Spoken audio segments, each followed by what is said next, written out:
పరిస్థితి ఇక్కడ ఉంది అని అంటే ఒకసారి మైకు పెట్టి ఎవరినైనా కూడా అడగండి. నిజంగా ఎంత దారుణమైన పరిస్థితి అంటే ఇక్కడ నుంచి మనుషులు వస్తా ఉన్నారు. వాళ్ళ ఇళ్లలో నుంచి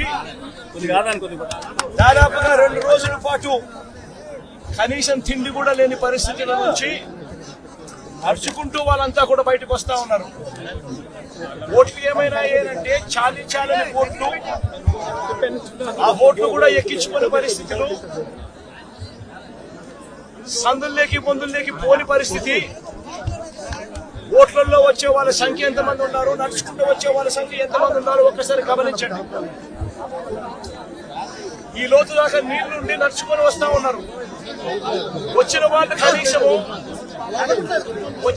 కనీసము ఇక్కడికి వచ్చిన తర్వాత ఎక్కడికి పోవాలన్నా కూడా తెలియదు.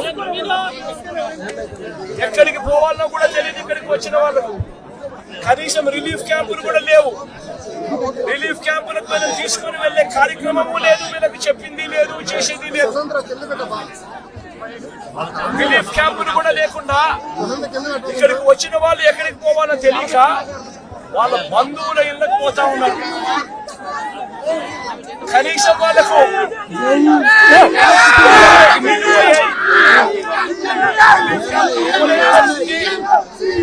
రిలీఫ్ క్యాంపులు పెట్టని పరిస్థితి. కనీసం ఎవరికైనా సహాయం చేశారా, కనీసం డబ్బులు ఇచ్చారా అంటే ఒక్కరికి కూడా ఒక దమ్మిడి పైసా కూడా ఇవ్వలేదు. కనీసం దమ్మిడి రూపాయి కూడా డబ్బు ఇవ్వలేదు. నిజంగా ఇంత దారుణంగా ఉన్న పరిస్థితులు బహుశా ఎప్పుడు కూడా చూసే ఉంటాం. ఆశ్చర్యకరిగించే విషయం ఏమిటి తెలుసా, ఈ ఫ్లడ్స్ ఏదైతే చెప్తా ఉన్నారు, ఈ రోజు ఈ ఫ్లడ్స్ ఏదైతే కనిపిస్తా ఉన్నాయో ఇవి స్వయంగా మ్యాన్ మేడ్ ఫ్లడ్స్. ఇది మ్యాన్ మేడ్ ఫ్లడ్స్ అంటే దాని అర్థం ఏమిటి అంటే ప్రభుత్వం స్పందించాల్సిన రీతిలో స్పందించకపోవడంతో ఈ రకంగా అన్యాయమైన పరిస్థితి నెలకొని ఉంది. ఆలోచన చేయమని అడుగుతా ఉన్నా. ఇంతకు ముందు కూడా వరదలు వచ్చాయి, ఇంతకు ముందు కూడా ఫ్లడ్స్ వచ్చాయి. ఇప్పుడు పడిన వర్షం కన్నా ఇంకా ఎక్కువ వర్షాలు కూడా పడ్డాయి. కానీ ఏ రోజు కూడా మనుషులు చనిపోయిన పరిస్థితి ఏ రోజు రాలా. ఇంతటి దారుణమైన పరిస్థితులు ఏ రోజు లేవు. ఆలోచన చేయమని అడుగుతా ఉన్నా. ఆగస్టు 28వ తారీఖున బుధవారం నాడే బంగాళాఖాతంలో బంగాళాఖాతంలో అల్పపీడనం ఏర్పడతా ఉంది అని చెప్పి, వాయుగుండంగా మారుతా ఉంది అని చెప్పి 28వ తారీఖునే బుధవారం నాడే అలర్ట్ వచ్చింది రాష్ట్ర ప్రభుత్వానికి. 28వ తారీఖునే అలర్ట్ వస్తే ఆ అలర్ట్ లో గురువారం నుంచి వర్షాలు మొదలవుతాయి, చిన్నగా పడతాయి. శుక్రవారం సాయంత్రానికల్లా అది ఎక్స్ట్రీమ్ రెయిన్ ఫాల్ కింద మారుతుంది. శనివారం అంతా కూడా ఉంటుంది ఆ రెయిన్ ఫాల్ అని చెప్పడం జరిగింది. అంటే 20 సెంటీమీటర్ల పైచిలకు వర్షం పడుతుంది అని అంటే దాని అర్థం అది ఎక్స్ట్రీమ్ రెయిన్ ఫాల్ అని. మరి ఆ ఎక్స్ట్రీమ్ రెయిన్ ఫాల్ ఎక్కడ వస్తా ఉంది, ఏ మండలాలలో వస్తుంది అనే ఇన్ఫర్మేషన్ కూడా ఐఎండి ద్వారా మనకు ఇన్ఫర్మేషన్ కూడా మనకుంది. ఆ ఇన్ఫర్మేషన్ మనకున్నా కూడా 28వ తారీఖునే బుధవారం నాడే మనకి అలర్ట్ వచ్చిన తర్వాత కూడా మనం ఏం చేశాము అన్నది ఒక ముఖ్యమంత్రిగా రాష్ట్ర ప్రభుత్వంగా ఆలోచన చేయాలి. 28వ తారీఖున అలర్ట్ వచ్చిన వెంటనే ఆ అలర్ట్ లో ఎక్స్ట్రీమ్ రెయిన్ ఫాల్ పడుతుంది. ఆ ఎక్స్ట్రీమ్ రెయిన్ ఫాల్ మన దగ్గర మాత్రమే కాదు, ఆ ఎక్స్ట్రీమ్ రెయిన్ ఫాల్ మన దగ్గరనే మాత్రమే కాదు, కృష్ణా, గుంటూరు, వెస్ట్ గోదావరి జిల్లాలు మాత్రమే కాదు, తెలంగాణలోని ఖమ్మం, నల్గొండ జిల్లాలలో కూడా పడుతుంది అని చెప్పి కూడా చెప్పడం జరిగింది. క్యాష్మెంట్ ఏరియా మొత్తం కృష్ణానది క్యాష్మెంట్ ఏరియా భీకరంగా తయారవుతుంది అని కూడా ఆ రిపోర్ట్ లో చెప్పడం జరిగింది. 28వ తారీఖున వాళ్ళు అలర్ట్ చేసిన రిపోర్ట్లు. మరి ఒక వైపున ఏం చేయాలి ప్రభుత్వం అన్నాక? ఆల్రెడీ డ్యాములు చూస్తే శ్రీశైలము, నాగార్జున సాగర్, పులిచింతల డ్యాములు ఆల్రెడీ ఇప్పటికే ఫుల్ గా నిండున్నాయి. ప్రభుత్వం అనేది చేయాల్సింది ఏముంది? వెంటనే ప్రభుత్వం ఇరిగేషన్ డిపార్ట్మెంట్ తోనూ, రెవెన్యూ డిపార్ట్మెంట్ తోనూ, హోమ్ డిపార్ట్మెంట్ తోనూ రివ్యూ కార్యక్రమం చేసి ఈ రకంగా తుఫాన్ రాబోతా ఉంది. డ్యాములు అయితే పూర్తిగా నిండున్నాయి ఇప్పటికే. ఆ నిండు ఉన్న డ్యాముల పరిస్థితుల నేపథ్యంలో, తుఫాను వస్తా ఉన్న నేపథ్యంలో ఏ రకంగా దీన్ని డీల్ చేయాలి అని చెప్పి ఒక ప్రణాళికాబద్ధంగా ఒక కార్యక్రమం చేయాలి. శ్రీశైలం నుంచి, నాగార్జున సాగర్ నుంచి, పులిచింతల నుంచి కనీసం 60-70 టీఎంసీల నీళ్లను అక్కడ నుంచి తగ్గించి అక్కడ వాటర్ ఫ్లడ్ కుషన్ ఏర్పాటు చేసుకోవాలి. అక్కడ వాటర్ ఫ్లడ్ కుషన్ ఏర్పాటు చేయకపోవడం వల్ల కృష్ణానదిలో వరదలు రావడం, ఒకవైపున తుంగభద్ర నుంచి కురిసిన వర్షాల నేపథ్యంలో దాదాపుగా 170 క్యూసెక్ల నీళ్లు తుంగభద్ర నుంచి నీళ్లు రావడం, ఇది కూడా మనకు ఇన్ఫర్మేషన్ ఉంది. సిడబ్ల్యూసీ వాళ్ళు కూడా రిపోర్ట్ చెప్తా ఉన్నారు. ఈ నెల 30వ తారీఖు నుంచి శ్రీశైలంలోని కృష్ణానది ఇంకా భీకరంగా, కర్ణాటక నుంచి, మహారాష్ట్ర నుంచి కూడా వర్షాల వల్ల భీకరంగా నీళ్లు వస్తాయని చెప్పి శ్రీశైలంలో నీళ్లను తగ్గించి ఉండింటే, తుంగభద్ర నీళ్లు శ్రీశైలంలోను, నాగార్జున సాగర్ లోను అపికర ఉండగలిగిందంటే ఆ వాటర్ ఫ్లడ్ కుషన్ ఏర్పరచుకోవడం వల్ల దాదాపుగా సబ్స్టాన్షియల్ గా నీటిని అక్కడే మనం కట్టడి చేసి ఉండొచ్చు. అది కాక కృష్ణా నదికి సంబంధించి తెలంగాణ నుంచి వస్తా ఉన్న నీళ్లు, మూసీ నది నుంచి వస్తా ఉన్న నీళ్లు, ఇవన్నీ కూడా పులిచింతల్లో కూడా ఆల్రెడీ నిండి ఉన్న కెపాసిటీ. అక్కడ కూడా నీళ్లు తగ్గించి ఉండింటే అక్కడ కూడా నీళ్లు ఆపి ఉండే పరిస్థితి. కానీ అవన్నీ ఏమీ చేయకుండా, ఎక్కడా కూడా నీళ్లు తగ్గించకుండా 30వ తారీఖు నుంచి నీళ్లు తగ్గించుకుంటూ వచ్చిందంటే ఒక 8 లక్షలు 9 లక్షలు క్యూసెక్లు అలా పారుతా పోయిండు 30వ తారీఖు నుంచి. అప్పుడు ఈ మాదిరిగా భీకరంగా 11,35,000 క్యూసెక్లు వచ్చే పరిస్థితి ఉండేది కాదు. ఈ మాదిరిగా ఫ్లడ్ ఉండే పరిస్థితి ఉండేది అంతకన్నా కాదు. కానీ రాష్ట్ర ప్రభుత్వం తీవ్రంగా జాప్యం చేసి, ఏకంగా చంద్రబాబు నాయుడు గారు అనే వ్యక్తి తాను ప్రజలను పట్టించుకోవాల్సిన ఆవశ్యకతను పూర్తిగా మర్చిపోయి రెడ్ బుక్ పాలనతో పరిపాలన సాగిస్తూ కక్ష సాధింపుల మీదనే ధ్యాస పెడతా ఉన్నాడు తప్ప గవర్నెన్స్ మీద, ఏం చెయ్యాలి అన్న దాని మీద ధ్యాస లేకనే ఇది మ్యాన్ మేడ్ ఫ్లడ్ కింద ఇంత భీకరంగా తయారైన ఫ్లడ్ ఇది. దీనికి గన 30వ తారీఖు నుంచే పర్ఫెక్ట్ ప్లానింగ్ గన చేసిందంటే, మనకు బుధవారం నాడు అలర్ట్ వచ్చినప్పుడే తుఫాన్ రాబోతా ఉంది అని చెప్పి అలర్ట్ వచ్చినప్పుడే మనం కానీ ప్లానింగ్ చేసి ఉంటే తుంగభద్ర నుంచి వచ్చే నీళ్లు శ్రీశైలం, నాగార్జున సాగర్ లో ఆగి ఉండేటివి. పులిచింతల్లో మూసీ నది నుంచి వచ్చే నీళ్లు ఆపుకొని ఉండవచ్చు.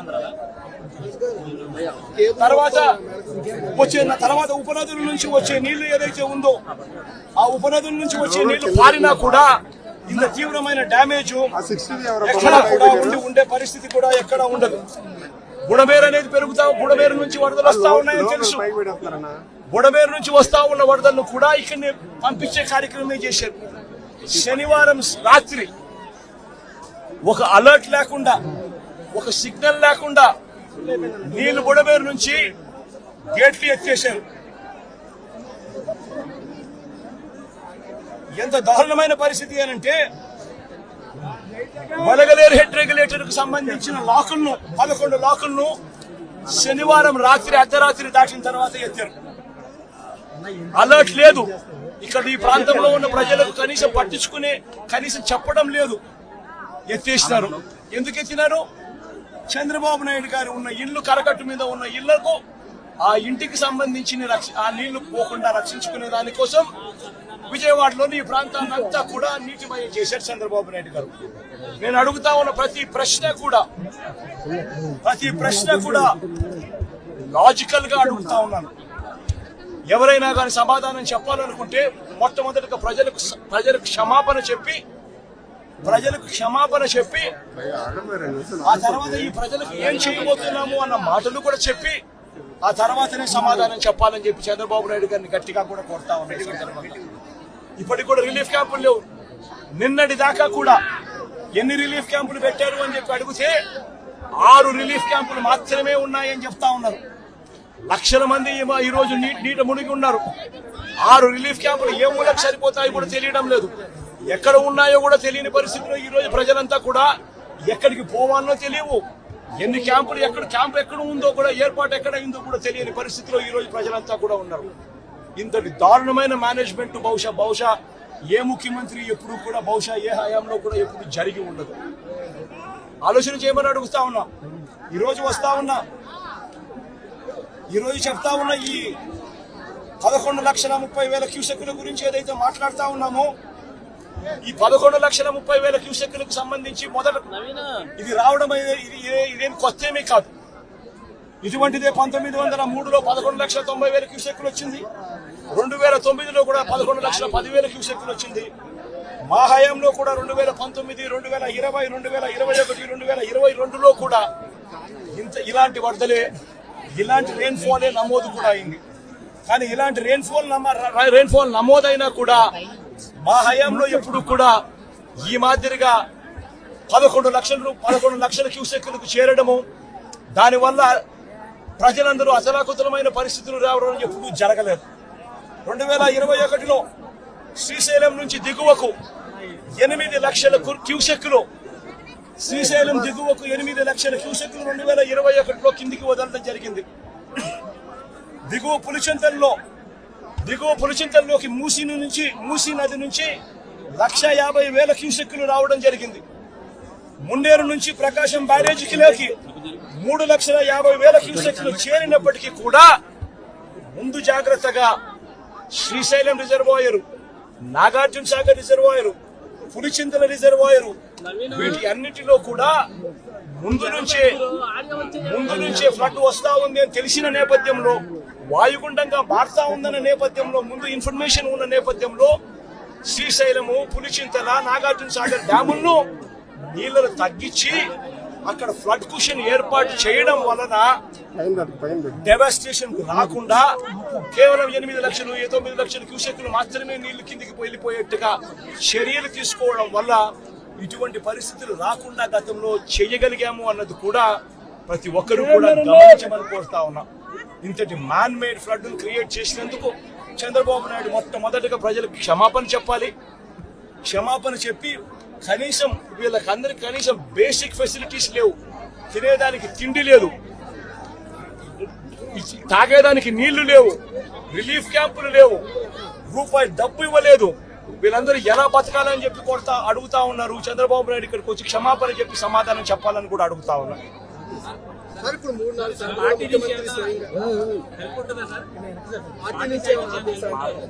పార్టీ నుంచి మొత్తం అందరూ కూడా క్రియాశీలకంగా పార్టిసిపేట్ చేస్తారు. పార్టీ క్యాడర్ ఇప్పటికీ క్రియాశీలకంగా పార్టిసిపేట్ చేస్తా ఉంది. సీను దగ్గర నుంచి మా ఎమ్మెల్యేలు కంటెస్ట్ చేసిన వాళ్ళందరూ, కార్పొరేటర్ల స్థాయి నుంచి అందరూ కూడా ఇక్కడే ఇదే నీటిలోనే ఉన్నారు. ఈ రోజు నుంచి కాదు, 2 రోజుల నుంచి కూడా ఇదే కార్యక్రమాలే చేస్తా ఉన్నారు.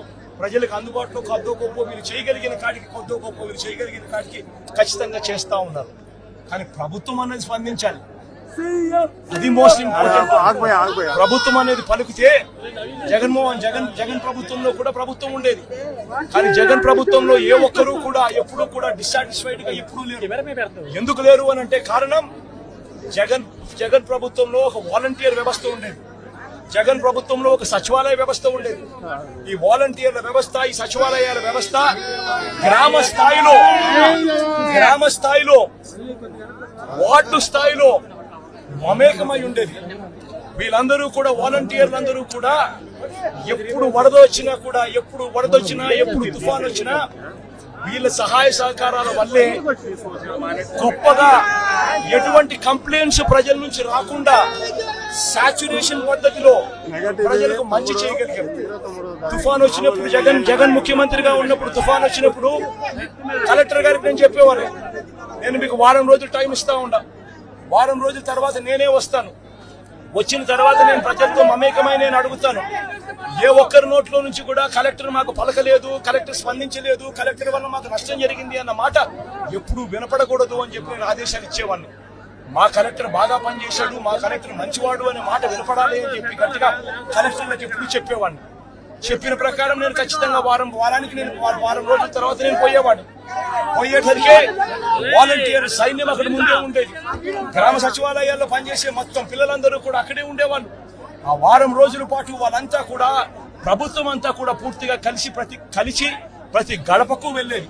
ప్రతి గడపకు వెళ్లి సహాయ సహకారాలు అందిస్తూ మొట్టమొదటిసారిగా ఎప్పుడు విధంగా ప్రతి కుటుంబానికి 2000 రూపాయలు సహాయం కూడా, ఆర్థిక సహాయం కూడా అందించిన పరిస్థితులు ఎప్పుడైనా ఉన్నాయి అంటే అది ఒక్క జగన్ ప్రభుత్వంలో మాత్రమే జరిగింది. అటువంటి కొత్త సాంప్రదాయాలను ముందుకు తీసుకొచ్చింది మనం. వాలంటీర్ వ్యవస్థను ముందు పెట్టింది మనం. సచివాలయ వ్యవస్థ, వాలంటీర్ వ్యవస్థతో పూర్తిగా ప్రతి గడపకు కూడా సహాయ సహకారాలు అందించగలిగాము. రిలీఫ్ క్యాంపులు తుఫాను వచ్చే నాటికే రిలీఫ్ క్యాంపులు ఏర్పాటయ్యేటివి. ముందుగానే లోతట్టు ప్రాంతంలో ఉన్న మనుషులందరినీ కూడా ముందుగానే రిలీఫ్ క్యాంపులకు ట్రాన్స్ఫర్ చేసేవాళ్ళము. రిలీఫ్ క్యాంపుల్లో అందరినీ కూడా బాగా చూసుకోవడమే కాకుండా రిలీఫ్ క్యాంపుల్లో బయటికి వెళ్లేటప్పుడు డబ్బులు కూడా 2000 రూపాయలు డబ్బులు కూడా సహాయం కూడా ఇచ్చి పంపించిన కార్యక్రమం కూడా అప్పట్లో జరిగేది. అప్పటికి ఇప్పటికి తేడా గమనించండి. చంద్రబాబు నాయుడు కూడా కనీసం ఇప్పటికైనా ప్రజలకు క్షమాపణ చెప్పి కనీసం చేయాల్సిన పనులు ఖచ్చితంగా చేయమని చెప్పి అడుగుతా ఉన్నాం.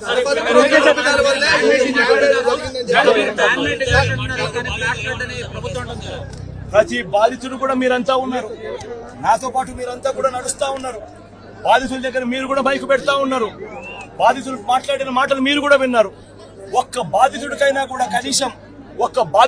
కానీ ఇక్కడ నుంచి మేము వస్తా ఉన్నాం, ఇక్కడ నుంచి మేము ఎక్కడికి వెళ్ళాలి అని అంటే, ఎక్కడి నుంచి ఎక్కడికి వెళ్తా ఉన్నారనంటే తెలియదు సార్, తెలియదన్నా, ఇక్కడ నుంచి పోవాలి, మా బంధువులకు పోవాలనే మాట చెప్తా ఉన్నారు. కానీ కనీసం ఒక్క బాధితుడన్నా కానీ రిలీఫ్ క్యాంపులకు మేము పోతా ఉన్నాము, రిలీఫ్ క్యాంప్ అక్కడ ఉంది, రిలీఫ్ క్యాంప్ అక్కడ పెట్టారన్న మాట కనీసం ఒక్కడన్నా చెప్పాడని అడుగుతా ఉన్నా. కనీసం ఒక్క బాధితుడన్నా కానీ చెప్పాడని అడుగుతా ఉన్నా. మీరే విన్నారు, మీరే చూశారు. ఆ బాధితుడు నేను అడిగా, ఈ 2 రోజుల నుంచి కనీసం మీకు ఏమైనా సహాయం అందిందా అని చెప్పి, కనీసం ఇంటికి వచ్చి ఎవడైనా డబ్బు ఇచ్చినాడా అని చెప్పి అడిగా.